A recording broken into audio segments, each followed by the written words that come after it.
Hey, this is Charles with IGN, and I've been checking out the Counter-Strike Global Offensive beta. This is the PC version of the game. Counter-Strike Global Offensive is also coming to PlayStation 3 and Xbox 360 eventually, but right now the beta test is PC only. If you're looking at the buy menus there, you notice some spaces in the wheel. That is because this is a beta and not all of the content is yet in the game. So not all of the maps are in here, not all of the weapons are in here. Those will be filled out eventually by final release, but for now we're just left with a slice of what will become the full experience of Counter-Strike Global Offensive. If you've never played Counter-Strike before, it can be an extremely punishing experience. You die very quickly if your opponent is remotely accurate. If you do manage to survive a firefight, you can't just go hide in a corner and expect your health to regenerate.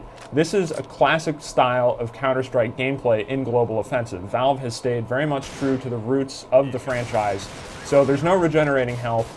Every shot you take, every move you make can pretty much mean death if you're not careful. So you can't just go flying into a room and spray bullets all over the place and expect to achieve any kind of success. A player who is accurate, who burst fires, who knows the map, who works with their team to be in the best position to fire at all approach angles is going to take you out very quickly and make you pay for your mistakes. In terms of game modes, what you find in the beta right now is just Defusal on Dust and Dust 2. There are hostage rescue maps as well, they're just not available right now to play in the beta.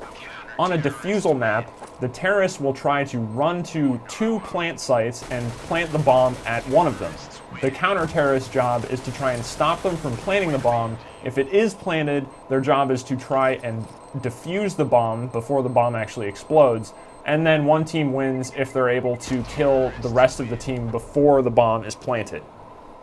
In terms of how the game works, as you make kills and win rounds, you'll make money, and then you can use that money to buy better weapons and gear.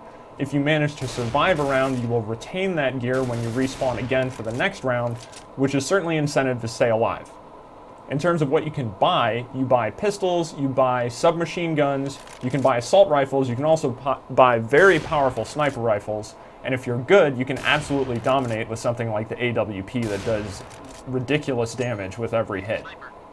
You can also buy a number of grenade types, which include explosives, you can buy smoke to obscure the sight of enemies, you can buy flashes to stun enemies, essentially blinding them, and you can also buy Molotov cocktails, which, if you probably know how a Molotov cocktail works, but if you don't, it spreads fire on the ground when shattered, which in Counter-Strike Go essentially sets up a temporary wall. So if you throw down a Molotov cocktail, the opponent can't really go through that space unless they want to take damage over time by walking over the fire.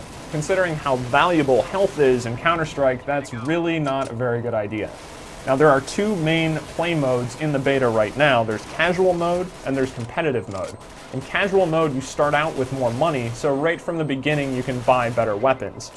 You also start out with body armor, which means you don't have to pay for extra protection, and you can spectate all when you die, and there's no friendly fire. If you play on competitive mode, you start out with a little bit of money, there is friendly fire, and you can't spectate all when you die, so that's for the more seasoned player who doesn't really need time to get used to how Counter-Strike works. If you have played Counter-Strike before, Counter-Strike Go is going to feel very familiar.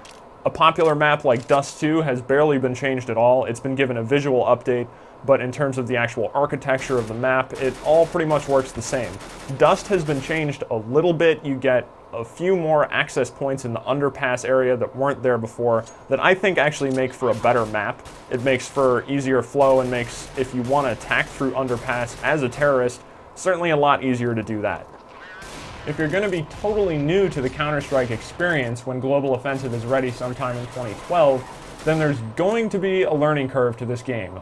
Lots of people still play this game on Steam, its original version, its source version. There is a very much entrenched player base associated with this game that probably know the layouts of the maps better than they know the floor plans of their own home. I don't know if that's a fair thing to say, but suffice to say, there are a lot of people extremely familiar with this game. So you can play with bots if you want. If you don't quite want to do the online experience yet, there are various difficulty levels of them that should provide a good challenge for new players so you can learn the map layout and learn how the game flows. We'll be checking out more of the Counter-Strike Go beta here at IGN as it continues, and we'll bring you all the updates as more content is added in. For more on CSGO, head over to IGN.com.